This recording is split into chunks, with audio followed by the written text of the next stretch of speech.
evening. Welcome to the Glazov Gang. Our tough and intelligent and streetwise gang members this evening are Josh Brewster, a concerned citizen; Gary Eaton, a writer, producer, and singer for the band The Army You Have; and Lady Gaga. Oh, excuse me, forgot it's Tommi Trudeau, a producer of videos and films. Right? Come here and give me a kiss, Glazov. Kiss me right on this camera, all right? Okay, we're very multicultural and open-minded as conservatives on the Glazov Gang. Actually, one of the issues I want to discuss today, I think we all want to discuss.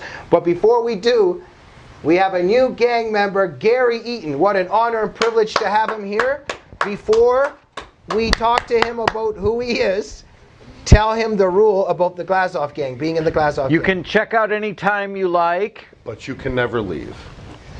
It's like the Hotel California with conservatives. Gotcha. You guys know that song? So No, I don't know the song. Everybody in America heard it 52,000 times.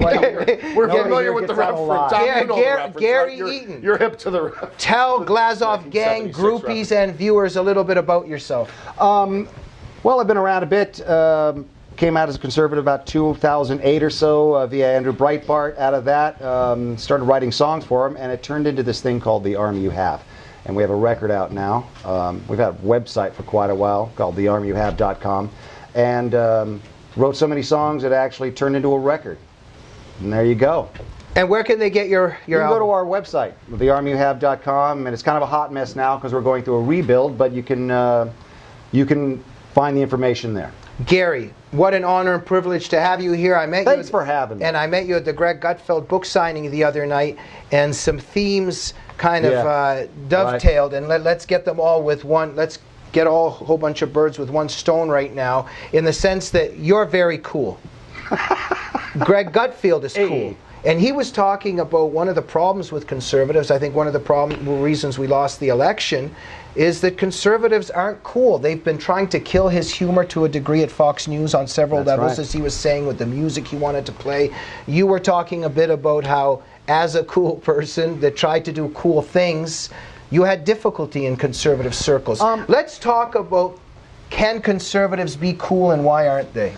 Well, I think, first off, I think conservatism is cool. It's just that we've gotten ourselves boxed in and allowed ourselves to be boxed into this box square thing. And we just tend to gravitate towards things that are obvious. We're not very deep with our taste level, and it kind of shows in our marketing and the art that we release for our political art and the music that we put out, the political ads and such.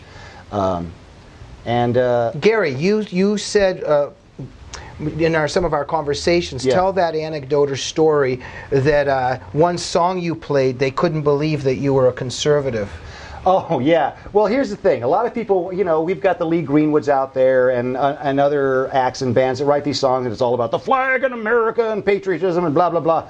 I wrote a song a couple of years ago called See You in November, and it was in response to the Coffee Party, who were telling us to F off, the Tea Party types to F off. And Larry Elder played it in 2010. And then fast forward to this year, a couple of months ago, Democracy Now! Radio started playing it as bumper music, not realizing what I was saying in the song. They just thought that the song sounded like this peppy pop song, so they assumed it was a left-wing... because conservative songs can't be cool. Exactly. And the thing is that we seem to miss a lot on our side is we're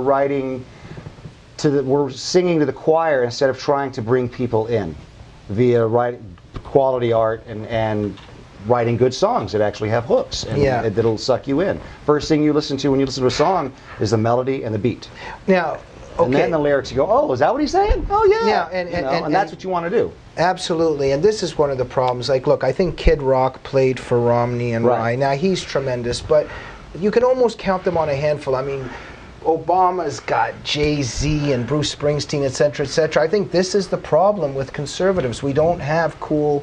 Artists naturally gravitate to the left, but in this day and age, I'm encouraged that there are new channels and new avenues, there are new ways of getting your work out there, your artwork out there. And once conservative people can prove that they can make a comedy that's popular on a wide scale, or like in films, or they can produce music that's insightful from a conservative angle and it's popular on a wide scale. They have to put it out there themselves, because just to try to curry favor with the elites who run a lot of the mass media in terms of the taste and the left-leaning art, I think that's a silly waste of time, and I think that conservatives would be well served with more and more independent projects like Gary's. I just think they have to create their own thing, because the art world's not going to change for them. We did it on our own. I mean, we produced this record in my garage/studio, and we mixed it, and and thanks to Data Lash, who mentioned us on Glenn Beck's network, we had some guy who called us up and said, "Hey, I'll master that record for you." And I said, "How much?" He said, "I'll do it for free." But gentlemen, something's got to change in terms of if the Republican Party wants to rejuvenate itself now. You can't be afraid, for one. A lot of people are running scared as far as, well, we can't go there. That's too edgy. We might alienate somebody. Right now. Well, you know what? Maybe we need to alienate some people. Exactly. Now, Tommi Trudeau, you are in Hollywood, in the music industry, but I don't think you're a big leftist. Well, no, but you know what? Before we get off on this, you mentioned Democracy Now! Man, that's a fun show. I sit down with my friends who've never seen Democracy Now!, and we pass around the joint, and I turn on Democracy Now!, and we're like, You dude, might have heard my song then. we're like, dude, she's freaking me out, man. One big eye and one little eye staring at the camera. Heard the song then. Man, but anyway, aside from that, are you smoking weed or hashish? No. Don't worry about that. No. Anyway, the whole thing comes down to this. Coming after you now. Jamie's Canadian. He wants the hashish. The whole thing's coming. No, I'm just curious. What do you? They're not like us down here, The right, whole thing comes down to this. Okay. Right? Come on, look at Gary. Okay. You don't know nothing. The whole thing comes down to this. All right. You know, conservatives have been marginalized and basically painted because of a big force in the conservative movement. We have been painted as these crotchety old prejudiced, paranoid people. And you know what? For all those who have problems with my clowning around, I give you a Heidi. Okay, but anyway, you're the reason why we lost the election. It's because of people that are opposed to your clowning around and everything. Also, music. You've allowed conservatives to be painted as old, paranoid, squares. To coin a phrase from the 60s. Okay. The more L7, man. We got to move on. The more conservatives act like Mr. Nice Guy, the more Republicans act like Mr. Nice Guy, it's going to get worse. You have to be willing to be politically incorrect. If you're a court jester, or if you're an artist or a comedian, if you're anything in the arts, you have to be ready to be politically incorrect. It's time to offend people again. We have a song on our record. It's time to offend people. We have a song on our record. I agree with you 100%. We have a song on our record called Administration Fellation. It's all about the media, the MSM. We mock them, and I think that's what we have to do is mocking and shaming. Thank you, Gary. Gary, I want to play a little clip.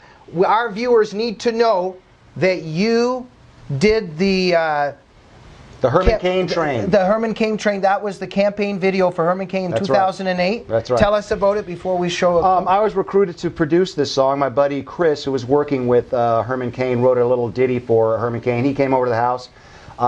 Played all the instruments on it, sang it. My wife sang with me, and then we busted out a video, and we did a video for it. It was roundly mocked on Stephen Colbert's show, but it had a lot of hits. It had a lot of hits. We got to overcome those. Okay. I don't care. I thought that was a win. One second, gentlemen. That's right. You're right. Let's play a clip of the Herman Cain Train. I want the government to work for me, the taxpayer.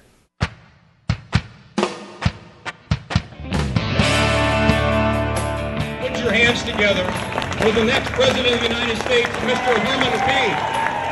He's a true son of the South, born and raised the American way. Well, his dad left the farm with just the clothes on his back, but he raised some cane and he never looked back. Herman Cain, oh Herman Cain. I was speaking at tea parties before it was cool. When people ask me about the Tea Party, they ask me, is it about color? And I said, yes, it is. It's about red, white, and blue. The liberals want us to believe that we cannot do this. My father was a barber, a janitor, and a chauffeur. the only kind of equity that he had when he walked off of that farm, sweat equity. And he achieved his American dreams. Seems like things are kind of upside down. Joker, you someone to turn around. Herman Cain, he's done it before, he can do it again. This train's coming to town like a hurricane. Herman Cain, get on board, get on board the hurricane train. Get on board, get on the Herman Cain. When I became president and CEO of Godfather's Pizza, it was supposed to go bankrupt, but I didn't get the memo.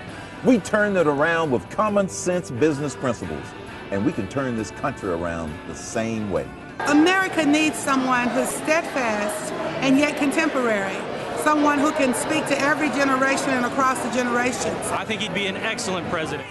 Stupid people are ruining America. Wow, incredible, incredible. And that did really well, right? But it was 2008, right? No, it was this past election during the primaries. No, in 2010 or 11 when he was running? 11. We did it, yeah, something like that. Yeah, and it was like back about a So it was an ago. inaccuracy in, for some reason, one of the websites said it was 2008. That's why negative. It confused me. No. Yeah, it was just last year, pre the primaries. When we found, I was told, hey, Kane's getting in. We got to do this song. Okay. And it was before he even announced. And so we recorded, and then Excellent. it came out, and it became this thing. Okay, gentlemen, let us move on. I am in a great mood today. A great event happened today. I was drinking champagne all beforehand. The military commander of Hamas was killed in an airstrike today, Ahmed al-Jabari. What a great day for us today. God bless Israel. God bless Israel. Now, thank you. What a great day whenever a Nazi is taken off the streets and in my view, off this earth. There's I'm of the Christian faith. There's some people in my faith that would tell me that I'm being kind of unchristian, and perhaps that I am, but I can't help it. This is a guy, he's a mass murderer, Ahmed al-Jabari. He's a mass murderer. He kidnapped Gilad Shalit. And this is just incredible, gentlemen, that Hamas, look, Israel gave Gaza to the Palestinians and said, here, you can have Gaza for our security. They take Gaza, they elect Nazis, and then they start using that territory to launch rockets into Israel. Just like southern Israelis are living traumatized with rockets. Imagine if rockets were landing in LA here every day. But now Israel hits back, and now the UN is involved. Okay. Why is the UN not involved while Hamas is rockets? It's a story now that they've retaliated, but the story is never the rockets that are being rained upon Israel. The war begins when Jews defend themselves, okay? You can chuck missiles. If you want to write a politically incorrect comedy, why don't we write a comedy about how Jewish people are expected to lie there while people chuck missiles at them, and that the conflict only begins when they defend themselves. That's the way of the world now. So on that note, I hope Israel becomes stronger in its defense, more muscular in its defense. It's the only thing that the jihad world is going to respond to. Not the Arab world, the jihad world, and that's the world. But so much of the media paints this as both sides fighting. It's always now Israel has invaded. It's always Israeli women and children and men are being traumatized daily for years and generations. But since they gave up Gaza in Sderot, is that the way you pronounce that city? Yes, Sderot. I'm sorry. They're bombed every day. Whatever land they give up, the missiles come from that land. That's all. And they warned the world, but they gave it up anyway. Quickly on the military command leader of Hamas being killed and what you think, Gary? I think, well, we've got one, but there's always one to step in. So, I mean, it's a great statement. It's a great statement by Israel to show this is what we can do. I mean, a pinpoint shot onto his car, annihilating him. I'm not sure what the collateral damage was, if there was any, but it was a pinpoint, and it shows what Israel can do. You want to mess with us? Here's what we can do. Gentlemen, what is Hamas? What is Hamas? It's the Muslim Brotherhood in Palestine. But it's the Nazi Party. Look at their charter. Yes. Their main goal is to exterminate Jews in Israel. This is a genocidal Nazi party, and the media plays this moral equivocator all the time. Go ahead, This is only the beginning. Our president has emboldened and greatly strengthened financially and in every other way the enemies of Israel. Right. And I got news for you. Enemy of Israel. Now listen, I got news for you. The Jews this time are not going quietly to their demise. Okay? The whole thing is gonna blow up in a huge way. They've only got themselves now. They've got to defend themselves, and they're on their own. Yeah, they can't trust Obama at this point. They can't wait. No, the whole thing's going to blow up. Right? You just sit back and watch the fireworks. The whole Middle East is going to erupt. But wait a minute. As a registered Democrat, you are on the side of Israel. But the leader of your party is emboldening and empowering Israel's enemies. You know what? It's another issue. The thing is our party has deteriorated into a cult of personality, a worship of one man who can do no wrong. And I am against that. I'm against worshiping one man and thinking he's going to take care of you, and he in his divine omniscience can do no wrong. He knows everything, and he's God. Well, I don't think he's God. I'm sorry. Tommy's touching on something. There's just not enough Democrats who are going to admit that they have the problem with regard to Israel that they had when Villa Ragosa stood up and said, let's take the vote, and half the place shouted him down, okay? So most Democrats aren't like Tommy who are going to admit that there's a big problem here, that they've moved so far to the left that they're ready to throw Israel under the bus. But also, Tommy even concedes and admits or states an obvious thing.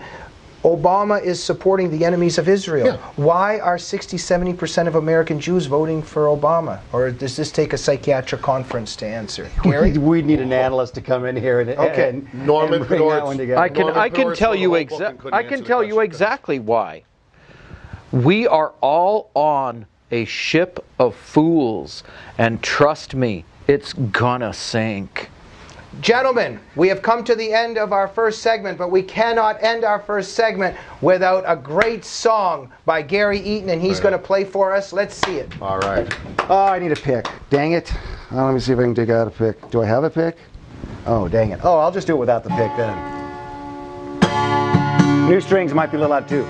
What is the song called? It's called We Are the Enemy. We are now the Rebel Alliance. We are the enemy now. What is the... It's Is it political? It's political, yeah. It's a political song. We have a video out that our friend of ours did, Tracy, just came out. Shows a bunch of our friends, our Tea Party friends out there partying. And, you know, people think we're evil. We're the devil. So the Tea Party parties? I know, right? We are the enemy, standing tall and living free. We are the enemy. I see the words written on your car. They let me know who you are. A friendly face, a knowing smile. Hey baby, I like your style. We are the enemy, standing tall and living free. We are the enemy. In the fields, on the streets, everybody that you meet.